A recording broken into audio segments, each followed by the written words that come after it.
Gina. Yeah. About gender inequality. Please welcome.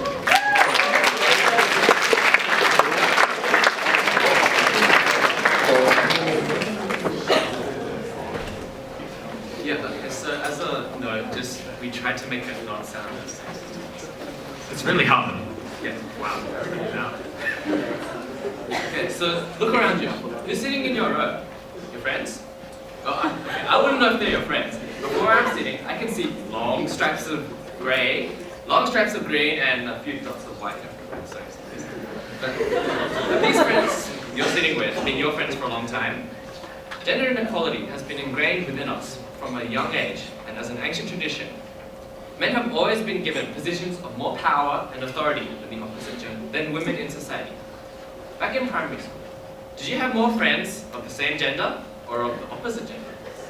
Generally, most of us had friends of the same gender because we all believed in a group of mystical organisms called cooties. But you know, it's not true, right? We just had syphilis, gonorrhea, HIV, AIDS, whatever. Yes, but now we know there's something called STIs. But there's simply too much of an unfathomable difference between us that makes gender equality seem as close as Pluto. But by all means, we don't think there's anything wrong in giving women the same rights as men, and men the same rights as women. There are simply too many examples of gender inequalities for us to go through within 5 minutes. So we'll do our best to convey our opinions to you. We'll try to keep our relevance to situations that apply in Australia, and we're going to show you that despite all these steps forward for gender equality, it still runs through society. Okay, so cinema. Who here's watched the last Harry Potter movie? Yeah, most of you. Well, gender inequality has pervaded into every corner of the film industry. In Harry Potter and the Deathly Hallows Part 2, women are a little more well represented in the cast, with 34 out of 90 cast members recognized in the first role of the credits being women. In a survey conducted involving the top 100 grossing movies of 2009, such as Transformers 2, Harry Potter 6, and New Moon, only 32.8% of the 4,342 speaking roles were female. However, the gender of the director and the screenwriters seems to have a direct influence on the genders of the characters in the film. In the movies directed by women, 47.7% of the characters are female, whereas in the movies directed by men, less than 30% of the characters are female. A quick point. Does anyone know what the difference between gender and sex is? And you want to put up there? Try and answer. Take that as a no. Okay. The answer is simple. Sex refers to biological differences, whereas gender describes characteristics that a society/culture deems male or female.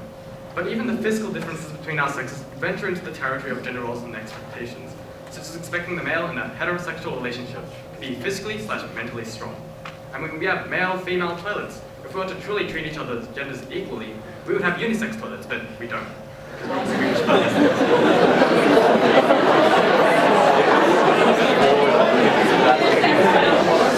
Right there, in the word gender points out that everything can be split into male or female qualities. Breaking down gender inequality would mean to break down the term gender itself. A large part of gender inequalities are gender expectations. Our behavior is sometimes influenced by expectations associated with whether we are male or female. As a gender expectation, men are supposed to act manly. The definition which of is having or denoting these qualities traditionally associated with men, such as courage and strength. These expectations create gender roles. Gender roles, such as being a real man or a girly girl, only help to widen the gaps